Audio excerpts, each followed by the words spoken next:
Welcome to the First Buck Podcast, where we feature stories about entrepreneurs and the people who support them. Now, let's get started with the show.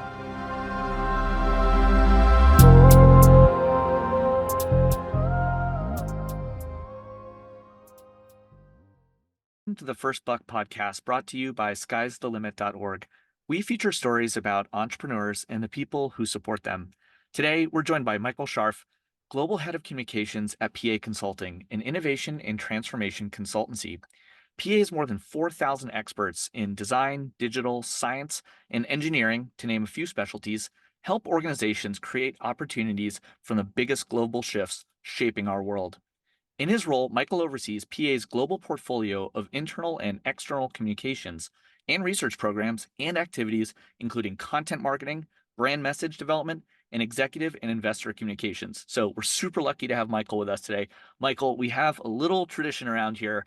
We always like to ask our guests, how did you earn your first buck, pound or euro? Hey, Nick. Well, first of all, it's great to be with you. Thanks so much for having me on the podcast. I've loved listening to the episodes thus far. You guys are doing some great work, and it's an absolute pleasure to be here with you today. So, how did I earn my first buck? Gosh, wow, it's a bit of a silly one. So, I was working in a pet store. Ooh. I was 16 years old in the town where I grew up in Basking Ridge, New Jersey, in the U.S. Had just received my working papers. I had a teacher in school who mentioned to me one day, he saw that I was, I think, quite business savvy as one could be at that young age, and mentioned to me that he and his wife were setting up a new business in town. Started asking a little bit about it, and turned out that it was a local pet store with the name of Paws Abilities. So it was called. I just jumped at the opportunity when he said, "You want to come along and spend the summer basically helping us open it up." Great memories. I love the idea of working at the register. I remember really loving that notion of customers bringing products up and then being able to engage with them in conversation, and really trying to understand why they'd come into the store, and talking to them about some of our other products that might help to suit their needs. Gosh, that feeling when I suppose it was sort of the earliest signs of like cross-selling, upselling, right, to people. And of course, it was dog food and pet products. But when they would walk out of the store having purchased maybe 2 or 3 times what they expected to come in with, that was a great feeling. And it was a really fun and I think formative early experience. I love that. And small businesses are such good training grounds for us to gain skills and learn about customer service. You talk about cross-selling. It's like, come in to buy a tennis ball, you probably need to chuck it. And you can scale up, sort of those small interactions, and businesses that get bigger and bigger are really good at doing those things. So I'd love to hear a little bit about how you went from working in a small pet store to becoming a head of global communications at a multinational consultancy. Talk to us a little bit about sort of those formidable steps in your career, and what were those moments where maybe, something changed or opened up and it kind of led to the path you're on now. Sure, it's a great question. I mean, I think if I go back to sort of the basics, right, when I was starting out, I knew there were a couple of things that I was really quite interested in. I think probably passionate would be a bit of an overstretch, right? Because how passionate can you be at 16, 18 years old, right? But growing up, I knew I loved storytelling. I knew I loved news. I knew I loved journalism, and I knew I loved politics. And I think the cross kind of thread uh, in all of that was this kind of understanding of what makes people tick, right? And what are those kind of decision points in one's life that causes them to take a step or not to take a step, and what is their lived experience really like? Um, when I was thinking about going to university, I really kind of had two paths. I mean, because of that kind of news and journalism side, one was broadcast journalism, and one was to kind of go more towards the kind of like the political world, if you will. And whilst I didn't choose to pursue a degree in broadcast journalism, and I ended up having an opportunity to go to Princeton and study politics there, I don't think that journalism bug really ever quite left me. When I got to campus, one of the activities I was really involved in as a student was writing for the student newspaper, and got to interviewing so many interesting folks who were making the rounds and visiting campus. These are people like David Remnick, longtime editor of the New Yorker magazine, or the next day it was Jerry Adams of Sinn Féin, or the next day was sitting down and interviewing Prince Turki Al Faisal, right, who at that point was the Saudi ambassador to the U.S.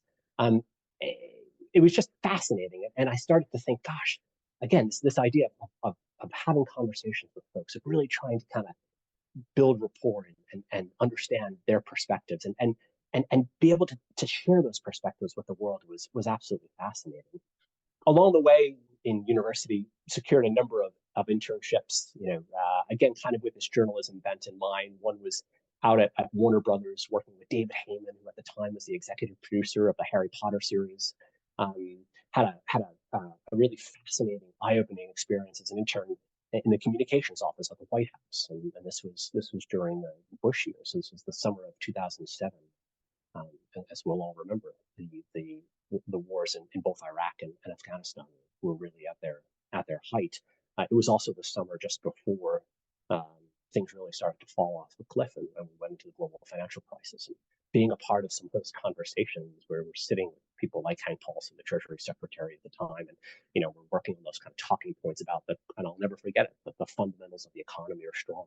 Was the message that was coming out of the White House at the time, and then obviously see what happened, which was just absolutely saddening many times over. So I go from sort of having all of these like really fascinating, quite one-off but interesting kind of conversations and experiences, which were really formative, to then thinking to myself, all right, well, I really want to get out there. I really want to see a little bit more of it, right? I grew up in New Jersey, product of New Jersey. I went to school in New Jersey. There's more to it, right? And I think again, that kind of exposure to some of those folks who were coming through a campus really whetted my appetite to kind of get out a little bit more. And so, I'll just go through this quite quickly, but leaving campus, went abroad, spent a year in Uganda, working with a phenomenal organization called the International Rescue Committee, and looking after the comms for their country program. I thought to myself at that point, all right, well, I've done a year, but I feel like I think I'm going to butcher the quote from Bono and U2, but it's the more you see, the less you know. And I recognized that was absolutely true. Jumped over to Cambodia, spent another year out there, traveling around the country, places like Battambang in the far north, talking with Buddhist monks about the social care that they were providing, and all the various missionary groups that were coming through. It was a research program, by the way, looking at how faith-based organizations are contributing to the country's development and recommending some policy changes to the government. I then came back actually to Princeton for a couple of years and worked as a researcher at a group called Innovations for Successful Societies, which is attached to their public affairs school. And that research that I was conducting was fundamentally asking the question of how do countries that have gone through periods of conflict and instability build strong institutions, and more particularly, how do heads of state build strong centers of government? And so again, that was every other month, every 2 months, spending about a month at a time out on the road, places like Liberia, Sierra Leone, Philippines, Indonesia, going into these offices, having these conversations both with the heads of state, with their cabinet secretaries, and just really, again, fascinating. I mean, Nic, I just, you have to put it from the perspective of somebody who at this time, is probably was 20, 28, 29 years old. And, what I mean, gosh, like what do I know, right? Like, what do I know about this world? And I think we can come back to this, but I think one of the things you need to kind of bear in mind as you go through all these kind of journeys is just like how humbling of an experience it really is. And maybe it's the kind of entering these conversations from the standpoint of, I don't know, but I'm sure as heck want to learn, is what I enjoy so most about chatting with people. So I do that for a couple of years. I go off to the UK, and I pursued a master's degree at Oxford in African Studies, which was carrying that kind of same thinking around this question of like institution building in tricky places. And then prior to the role that I have now at PA Consulting, I was in New York City working with Mike Bloomberg at his family foundation, which is Bloomberg Philanthropies, and specifically looking at their government innovations work. So they fund dozens and dozens of city governments, primarily mayors, and their immediate staff, to help them to be more innovative in what they're doing day to day. And again, very much of the work that I was doing was around helping to raise the profile of the work that Bloomberg Philanthropies was doing, and the impact it was having, and helping to share those lessons with other city governments around the world. It's a bit of a whirlwind tour, but you know, really quite Quite action packed, I would say, yeah. from the possibilities to writing for a student newspaper, to ending up at the White House, to sub-Saharan Africa, to academic work at Princeton, and having a seat at Bloomberg Philanthropies on innovation in institution creation. I mean, that is a heck of a journey. I'd love to get your perspective a little bit on, earlier you told us how you sort of earned your first buck when, that teacher sort of took a chance on you and let you run the register and sort of learn a little bit about the foundations and fundamentals of business, to all those things that you went through. Um, Talk to us a little bit about maybe the time you felt like you took sort of the biggest, maybe, I don't know, risk is maybe the wrong word, but sort of, really stepped out of your comfort zone. And what was the thing you sort of learned about that moment? It's a great question. I think it was probably deciding to go abroad, Yeah. right after graduation. I think a lot of students are sort of faced with this, existential question, right? What am I going to do? Whether you're 18 and graduating from high school, secondary school, or whether you've gone to university and you're trying to figure it out. And um, this is a vast oversimplification of it, but there's there are so many different career paths today, and there are career paths that are quite linear in terms of think of professions, right? Think of law or medicine, for instance, where there's a there's a there's a path, there's a ladder, right? And there are certain expectations of what you're going to do. And then there's a heck of a lot of careers, and I'm sure you can appreciate this, where it's kind of weird and winding and wonderful paths, and you set out on them potentially not really knowing where it's going to all end up, but just knowing there are a couple of things that, come back to the point earlier, that you're kind of interested in and you want to explore them a little bit further. Um, I was really so I was choosing between, when I graduated, I was choosing between going abroad or actually going into law, and I had that kind of paralegal. So in the U.S. system, right, like a paralegal opportunity lined up in New York with one of the big white shoe law firms, and there was a certain kind of degree of comfort, right, in knowing that there is a path forward. Um, but I think it's sort of choosing to almost allow yourself to be uncomfortable, to allow yourself to be a bit vulnerable. Um,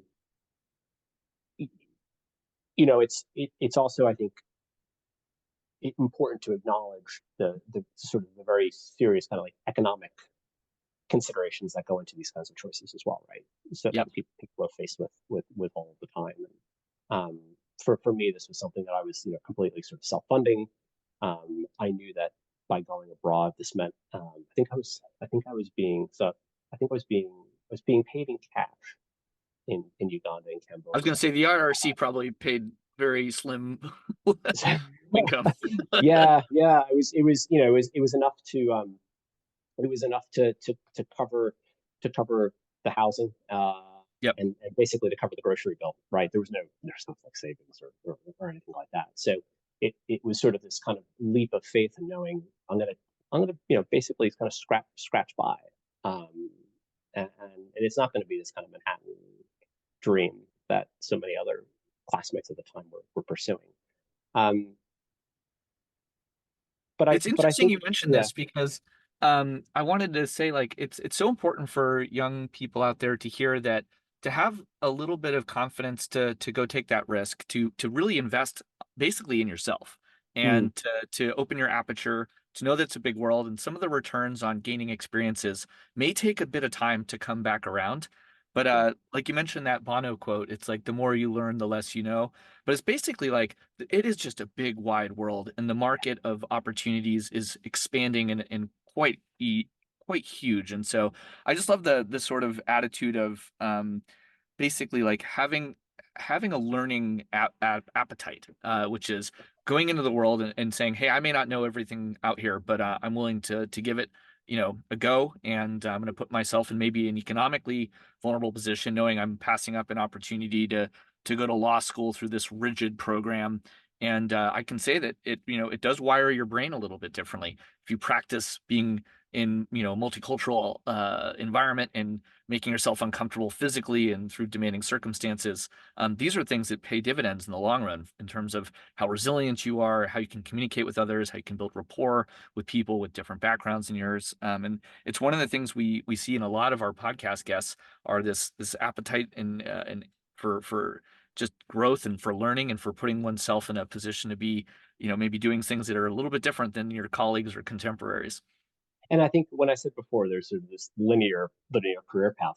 My sense is, and it'd be great to to get your view on what others are saying too, and what you hear. But my sense is that there's such a sort of a decentralized nature of the job market today, um, that you can afford to be, and you can afford to be a bit more like out there with some of the choices that you make, particularly early on in your career, right? I think it absolutely gets harder the further you get into your career, but I think you can afford to take a few risks earlier on, knowing that those sort of more traditional roles, for instance, are increasingly prizing the qualities that you just mentioned, right? In people who are experimenting a little bit. And that those roles too are increasingly open to people who are not just, 21 years old and 22 coming out of uni, or even coming out of high school, secondary school. But people are kind of coming in and finding some of these roles like later in life. That the idea of like career reinvention, I think, was really, again, to go back to the financial recession in 2008, 2009, right? I think there was a lot of like talk for the very first time about the importance of reinvention for the older generation, right? Yeah. People like, people who were found themselves suddenly out of work. But I think that idea has certainly trickled down even into the younger workforce today, where uh, it is, whether you realize it or not, you're constantly reinventing yourself, and therefore those more traditional employers, I think, are looking to those skills of agility. Um, Yeah, this is good. Let's dig in here a little bit more because one of the things I think our audience could benefit a lot from is you have this expertise in communication and storytelling and narrative arcs. What advice would you have for young adults to sort of practice talking about their interests and their stories and sort of defining a bit of their identity as they go out and seek mentors and advisors or maybe begin their job search. 'Cause I think it's hard for young people to maybe talk about themselves when they're applying for a job that has minimum 3 years experience, even though it's an entry level role. And it's so frustrating to see those types of job applications because you're like, well, how can it be entry level if there's 3, 5 years experience required? So like, what are ways that young adults or just anyone that you maybe have spoken to sort of think about how to talk about themselves, their story, get a little confidence in doing that? Because I think it can be awkward for young people. yeah, great. The first thing I'd say on that is the idea of the number of years of required experience in a job description. If you're listening to this, don't if it says 3 years and you've got 0 years, don't worry about it. Just apply anyway. We always, as hiring managers, Nick, and you probably might be able to appreciate this very well. We always kind of inflate that number, right? And it's just this game that employers kind of play. So don't ever be scared to just go for it. Um, Very kind of tactically, I suppose. One of this is going to sound really kind of quite cheesy, I suppose, but one of the tactics that I love is, so in my world, right, of comms, we often write the press release before we have the product ready. We write that press release because we want to understand, in theory, what are the headlines that we'd like to be able to come up with, right? Like what's our dream headline in the top of the Financial Times tomorrow morning? And in some ways, there's a similar exercise for writing the cover letter to your future employer that I love to encourage people to do. Now, you don't necessarily know who that future employer is, and that's sort of the point of it. But what you can do is you can think about, first and foremost, the kinds of things you're interested in. And you can spend some time just doing your desk research, right? Literally just Googling around and reading up and reading LinkedIn job posts, for example, and getting an idea for the kinds of skills and traits that would be required of somebody coming in at the 3 to 5 year level experience, for example. And then you can write that cover letter hypothetically as to why you would be an amazing fit for that role. And again, 50, 75, maybe 100% of what you say in that cover letter is completely made up at this point in time. But what I think it does is it focuses the mind on exactly the sorts of things that are going to be required in you, right, as an individual, in order to secure that position.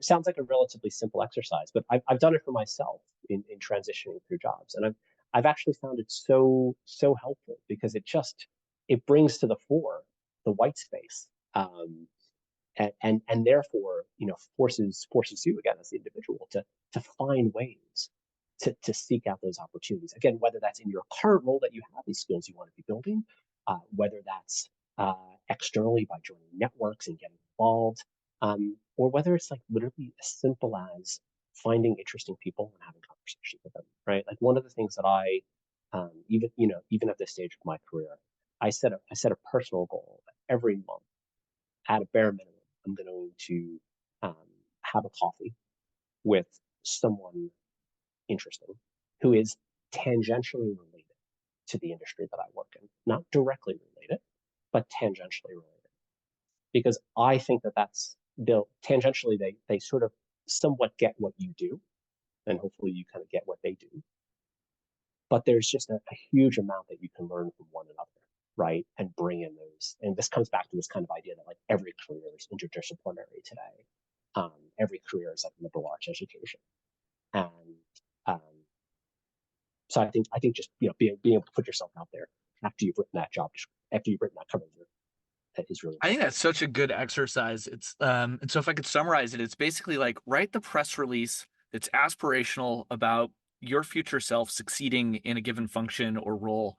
And I think mapping out, your sort of inventory of interests and passions and things you might want to learn about, and then describing yourself being successful at doing those things in a given job or function would really make candidates stand out. And I think it's just a good thing to potentially practice doing, even maybe on an annual basis, or just having a sort of a rhythm to it. Because as your career changes, as you start to stack up some experience and wins, like you mentioned, those will be things that sort of draw you in particular careers or paths. But I think starting off with that aspirational cover letter press release is a great way to think about how to introduce yourself to a potential future employer. So I know you've probably hired a bunch of people in your career, and one of the things I think is always interesting to ask is sort of how do you go about surrounding yourself with the best teammates, and maybe what is your maybe favorite interview question to understand a little bit more about a candidate that you're speaking with. I love to ask a candidate the question of, tell me what you would look for in a CEO you'd want to work for. Oh, cool. Right? Now you don't necessarily need to be the CEO to ask that question. You hear such a diverse range of responses to a question like that. Responses that really tell you how the candidate views life and how the candidate views professional work and what they value, both professionally and personally. I think it's a really probing question, in part because we know that the CEO sets the agenda and therefore they set the tone for the organization. And finding that alignment is so important. Yeah, I love that question too. I ask it in a slightly different way, but it's basically like, describe the person that has gotten the most out of you in terms of you being motivated to show up for work, and sort of like that player coach. Who's that sort of ideal coach for you to work with? And it gets at the same thing, which is, do you want to have someone that is really driving ambitious expectations, or do you need a little bit more mentorship, or do you need, a hands-off situation? And all those answers are okay, but Yeah, organizations have different cultures, and exactly, it exactly. is important to get into a culture where you have a lot of alignment with the performance of in that organization and how they measure it, and how you react to the personality of that organization. And there's not one way that's right. It's just that it's important to get into it in a way that's consensual, and the relationship is one you can anticipate how to navigate in an Uh, effective way. So I super. couldn't I couldn't agree more. I think it's how, really trying to understand how the other person sees the world, right? Yeah, And what they and, and what 100%. they value. Yeah. Okay, so let's ask a couple questions here. As someone that's had a lot of fascination with geopolitics, and the world, how are you keeping informed these days? And maybe what's a book you've read in the last year that sort of triggered, I guess, some interesting thinking for you, or you would recommend to someone? Wow. I mean, we live in interesting times, right? Interesting times. I had a colleague the other day who just pulled me aside and said, Michael, for once in my life, I just want to live in precedented times. I thought that was a pretty, Just pretty normal. Is that just possible? normal. Can we just have a normal day? Uh, yeah, gosh.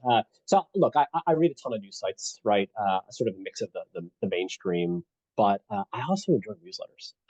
I have to say, it's a way that I can consume information relatively quickly. I really like, for instance, you may be familiar with Axios, the Yeah. media group. They have some great newsletters out there, and I think they've really nailed this, what they refer to as their smart brevity format. So kind of telling you exactly what you need right away, without the sugarcoating. I love that. Um, uh, in terms of a book, oh, Nick, you'll appreciate this. I just finished reading Michael Lewis's Going Infinite. Going infinite. Yep. Yeah, yeah, yeah. Wow, what a tale. Yeah, they're working on the movie script now. So, Are for they those really? that don't know, Michael Lewis obviously has written a bunch of great books, including Flash Boys, Moneyball, and then famously sort of the storytelling behind The Big Short, and is writing a new one about the SBF and FTX, basically rise and fall of the empire. And so the book came out just a few weeks ago, and is basically a co-pilot interview with the founder of that organization. So um interested to hear. Maybe we'll have to get a cup of coffee and talk about Yeah. what you learned about that. All right, we're gonna ask one last question here. Michael, what advice would you give to early stage entrepreneurs or founders out there that are sort of struggling to find maybe that balance with their work and forging product market fit? What are some tips you might have for someone that's sort of struggling with that?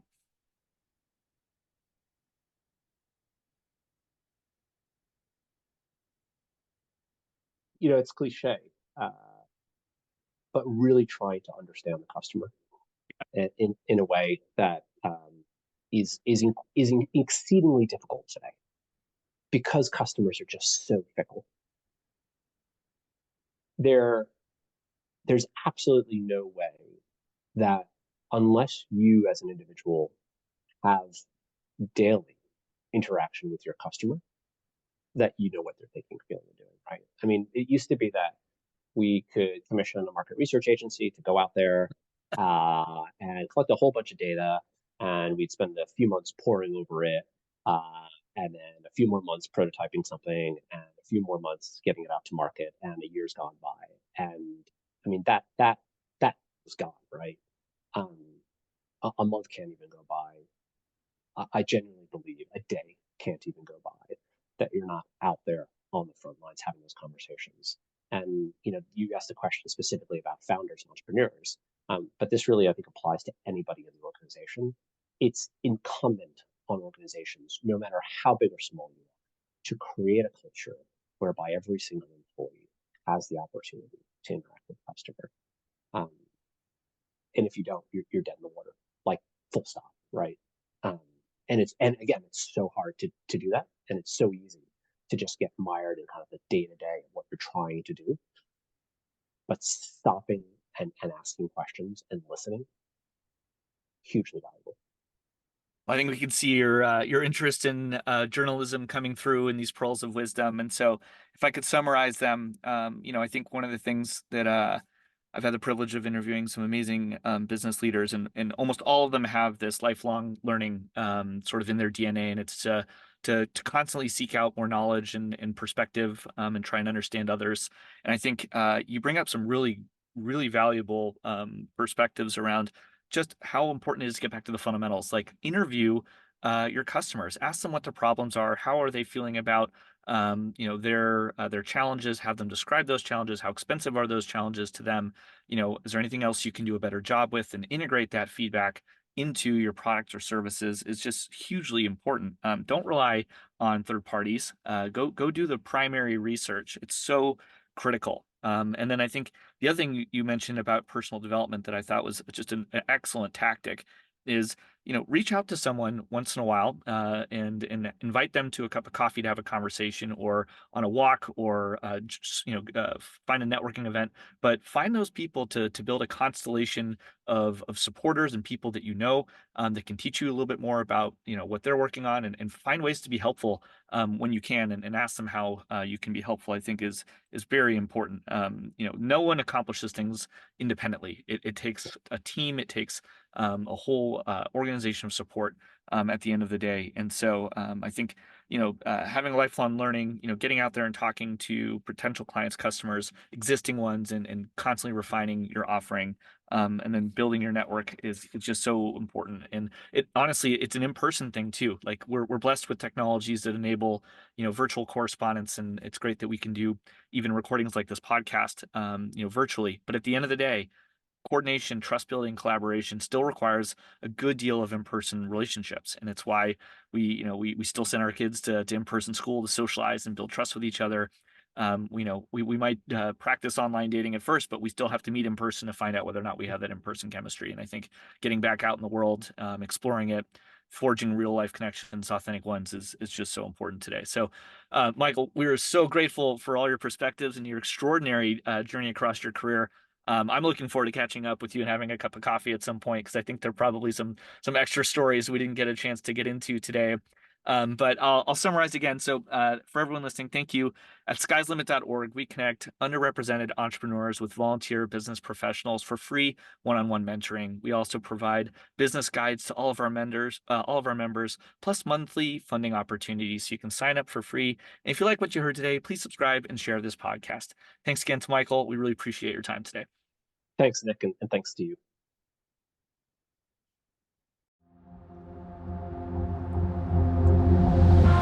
Thanks for listening to the First Buck Podcast. Don't forget to join the community of underrepresented entrepreneurs and their supporters by signing up at skysthelimit.org. Click subscribe, and we'll see you next time.